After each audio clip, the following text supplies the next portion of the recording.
Hi everyone, my name is Brenda Serrano. Welcome to my presentation on orthopedic impairment. Orthopedic impairment can be defined by the Individuals with Disabilities Education Act as an orthopedic impairment that is severe impairment that adversely affects a child's educational performance.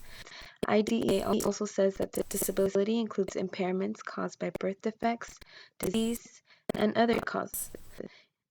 Orthopedic impairments involve physical disabilities which could affect the academic process negatively. There are three main areas of disorders. The first is neuromotor impairments, which are an abnormality of or damage to the brain, spinal cord, or nervous system that sends impulses to the muscles of the body. These are acquired at or before birth and frequently result in complex motor problems that can affect body systems. These motor impairments can include limited limb movement, loss of urinary control, and loss of proper alignment of the spine.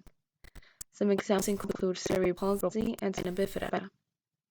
The second main area of disorder is degenerative disease, which affects motor development.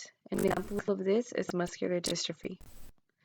The third is musculoskeletal disorders, which result in various levels of physical limitations.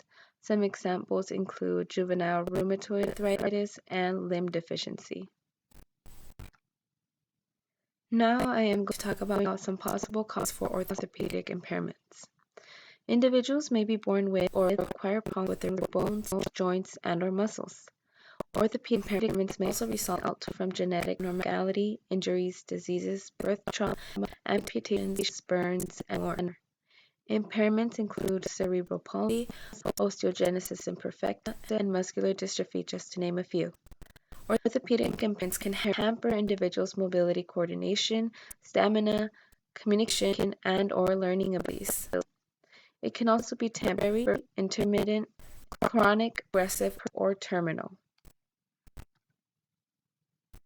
Here are some statistics.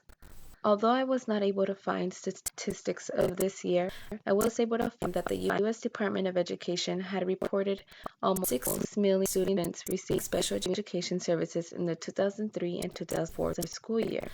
Of that number, roughly 1.1%, or 68,000 students, received special education services based on a classification of orthopedic impairments. Next, it is important to identify adaptations and strategies that may be required to meet educational challenges. First, classroom adaptations for students with orthopedic impairments will vary depending on the individual needs of the student. In order for the student to access the general curriculum, this may require some of these accommodations. Special seating arrangements to develop useful posture movements, instruction focused on development of gross and fine motor skills, securing suitable augmentative communication and other assistive devices, awareness of medical condition and its effect on the students, such as getting tired quickly, and the use of physical therapists, occupational therapists, speech language pathologists, PE teachers, and other therapists. Students with orthopedic impairments face many challenges. Here are some implications.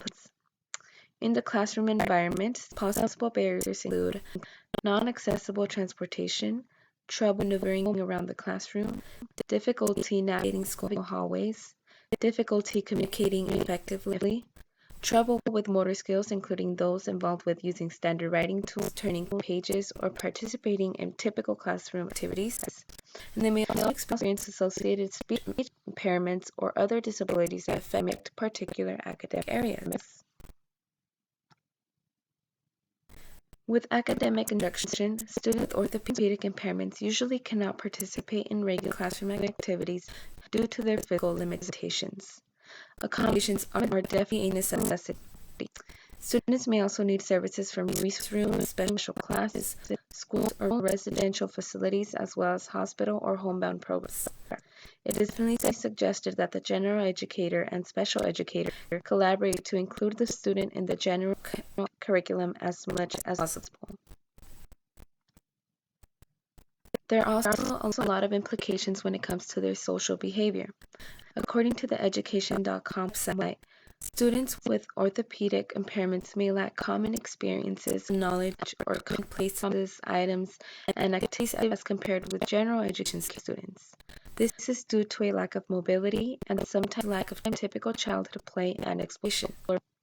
Their social interactions can also be limited because of limited motor, self-help, and self-care skills. Additionally, children with orthopedic impairments may have pain, discomfort, they may sleep poorly, and therefore be fatigued in class, and they even be on medication. They also miss school more frequently than other students because of their medical conditions. Some students with orthopedic impairments feel hopeless and depressed as a result of their physical disability. All of this affects their behavior.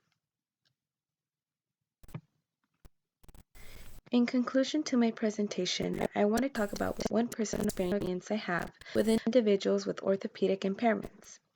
I have two uncles, George and Hugo, who have muscular dystrophy, something that is easy to live with. In fact, it is extremely difficult in many ways, physically and emotionally. They have shown that it is possible to achieve your dreams and goals no matter your limitations.